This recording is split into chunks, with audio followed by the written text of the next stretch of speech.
Le Burkina Faso et l'Algérie ont conclu un partenariat stratégique dans les mines, l'énergie et les hydrocarbures avec un programme d'investissement de 50 milliards de francs CFA pour 2026-2028 le 13 février à Ouagadougou. Le secteur minier qui pèse 70% des exportations et près de 15% du PIB reste un pilier de l'économie burkinabé. La Banque du Mozambique a annoncé que les réserves de son fonds souverain ont atteint 116,6 millions de dollars au 10 février, soulignant une croissance soutenue depuis le lancement opérationnel du fonds en décembre 2025. La bourse du Nigeria a connu une semaine particulièrement active du 9 au 13 février avec 286 751 transactions pour une valeur totale de 142,85 millions de dollars. Ce volume marque une progression notable par rapport à la semaine précédente.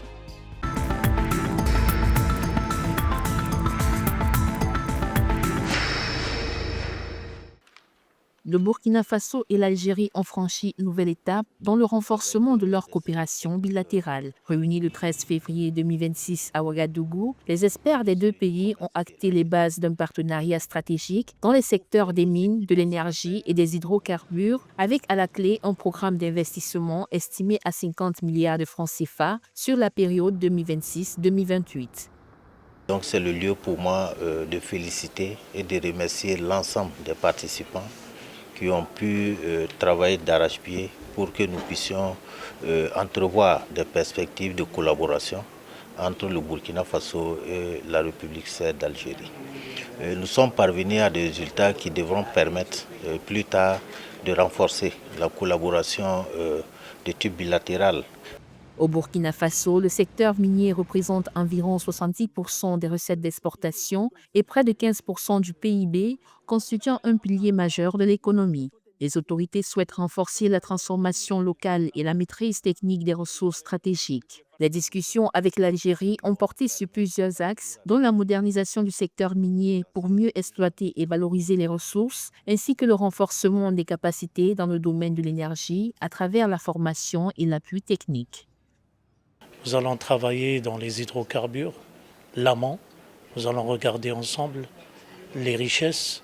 Nous allons déterminer ensemble les potentiels qui existent et nous allons aussi accompagner la société burkinabé dans son développement et aussi dans son savoir-faire. Nous allons travailler aussi dans les produits pétroliers. Le partenariat prévoit notamment le transfert de compétences, la formation de cadres et l'appui technique dans l'exploration et la gestion des ressources énergétiques. Cette initiative s'inscrit dans une dynamique de coopération sud-sud et de diversification des partenariats économiques entre Ouagadougou et Alger.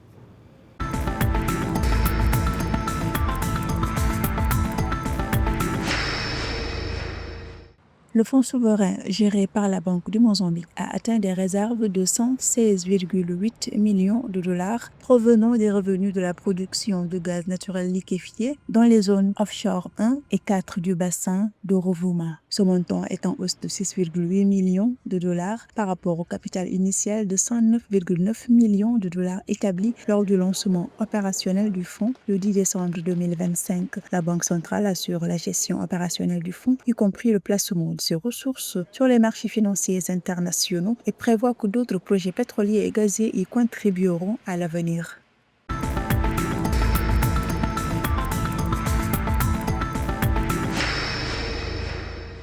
Le rapport hebdomadaire de la Bourse du Nigeria a vu une nette progression de son activité avec 286 751 transactions réalisées du 9 au 13 février pour une valeur totale de 142,85 millions de dollars. Le secteur des services financiers se place en tête des échanges, dominant le marché avec 2,782 milliards d'actions pour environ 54,8 millions de dollars. Il est suivi par le secteur des services, puis par celui des biens de consommation pour environ 17,8 millions de dollars.